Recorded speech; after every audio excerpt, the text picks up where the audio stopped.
ሚኒስተር ጉዳያት ወጻኢ አቶ ዑስማን ሳልሕ መልእክቲ ፕሬዝደንት ኢሳያስ አፈወርቂ ናብ ፕሬዝደንት ሪፐብሊክ ሱዳን ዑመር ሐሰን አሕመድ አልበሺር አብጽሑ መልእክቲ ፕሬዝደንት ኢሳያስ አካል ናይቲ ኣብ መንጎ ክልተን ሃገራት ክካየድ ዝጸንሐ ቀጻሊ ምምኽኻር ኮይኑ ኣብ መንጎ ምድንፋዕ ክልታዊ ዝምድናን ሽርክነታዊ ምትሕግጋዝን ዘተኮረ እዩ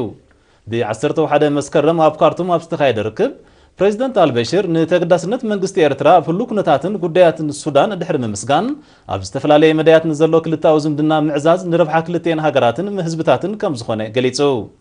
እዚ ከምዚ ኢሉ እንከሎ ሚኒስተር ዑስማን ሳልሕ ምስ ምክትል ፕሬዝደንት ሪፐብሊክ ሱዳን ዓሊ ዑስማን መሐመድ ጣሃ ኣብ ዘካየዶ ርክብ ዝምድናን ምትሕግጋዝን ኤርትራን ሱዳንን ነቲ ዞባ ኣብነት ሽርክነት ብዝኸውን ኣገባብ ንምድንፍዑ ከም ተሰማምዑ ካብቲ ቦታ ዝበፅሐና ሓበሬታ ኣመልኪቱ ምክትል ፕሬዝደንት ሪፐብሊክ ሱዳን ዓሊ ዑስማን መሐመድ ጣሃ ወሲኹ ንተራ ኤርትራ መስርሕ ሰላም ሱዳን ብምሙጋስ ውህደት ኤርትራን ሱዳንን ክልታዊ ኣገዳስነት ኣብ ዘለዎም ዞባዊ ጉዳያት ነቲ ዘሎ ታሪኻውን ህዝባውን ዝምድና ዝድርዕ ከም ዝኾነ ኣብሪሁ بتماسالي أمباسادر محمد عمر محمود ملأختي بريزيدنت إسياس أفورقي نام نقول سعود عرب عبد الله بن عبد العزيز بعصر طالت مسكرة مبزحهم ملأختي بريزيدنت إسياس أبو محيال زمدنا إيرتران نت سعود عربن كمون نخلتين هاجراس زقدسو زباو قداز ملكت كوينو بريزيدنت إسياس نقول عبد الله بن عبد العزيز ملوتعنا نسبتها هاجر ما سنة منيتو قليتهم نقول عبد الله بن عبد العزيز بوغنون أقداسنت معزاز كلتاو زمدنا إيرتران هاجرون بمتقاس نا بريزيدنت إسياس ملوتعنا ني إيرتران هزبان دما سلام بلصقنا نتمنيهم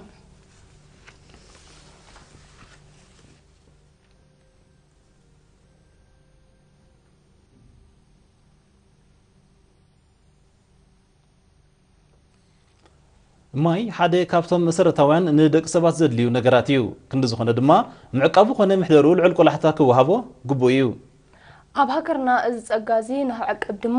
ነፍሲ ወከፍ ዜጋ ኣብ ኣጠቓቕምኡ ልዕል ጥንቃቐ ክገብር ግዜ ዝጠልቦ ዘሎ ሕቶ እዩ ሚኒስትሪ መሬት ማይን ኣከባብን ኣብ ምሕደራ ማይ ልዕል ጥንቃቐ ክግበር መተሓሳስቢ ኣቕሪብሎ ሙሉእ ትሕዝቱ ኣርሴማ ኣስመሮም ኣዳልያቶላ ህዝቢ ማይ ዘባኹኑ ንጥፈታት ኣወጊዱ ኣጠቓቕሞ ብምሕላል ንነዊሕ ዝጠመተ ንቑሕራእን ሕልናን ከጥርኸም ዝግባእ ሚኒስትሪ መሬት ማይን ኣከባብን ኣዘኻኺሩ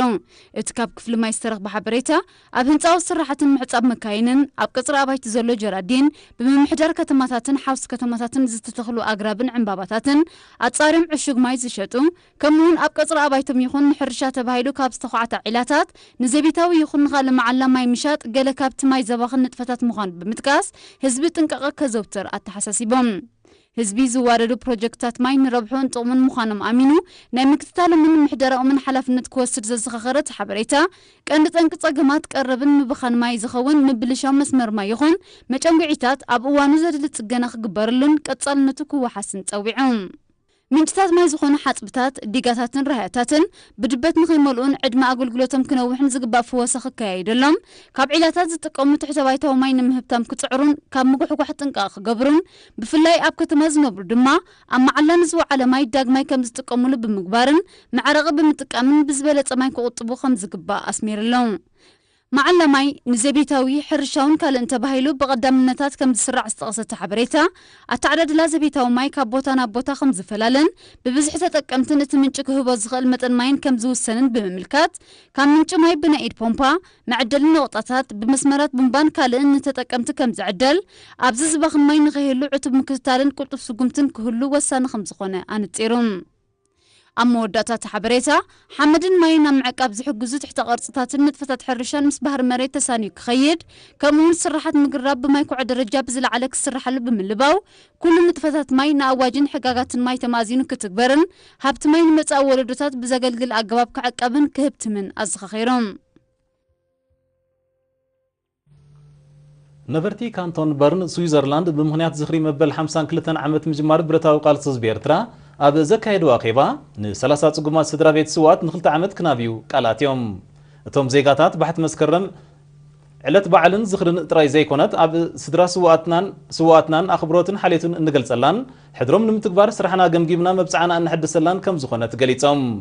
ንጽጉማት ስድራ ስዋኣትን ምእላይ ንመንግስቲ ጥራይ ዝግደፍ ዕማም ኣይኮነን ዝበሉት ኤርትራውያን ነበርቲ ካንቶን በርን ነዚ ካብ ወለዶታት ክወራረስ ዝጸንሐ ባህሊ ምትሕግጋዝ ንምትግባር ኩሉ ዜጋ ብዓቕሙ ኣበርክቱ ክዕዝዝ ጸዊዖም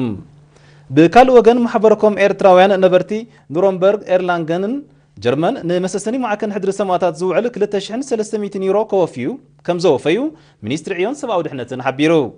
اتوم زيغاتات حدر سماتات متكباري تنحلي زي بهالو عمام نفس كف زيغا مخانو بمملكات حجون كم تمالي ابغون حزبو من منقستو من كوينام كابام زحتت كمالو دلوات مهلاهم الرقاقيصهم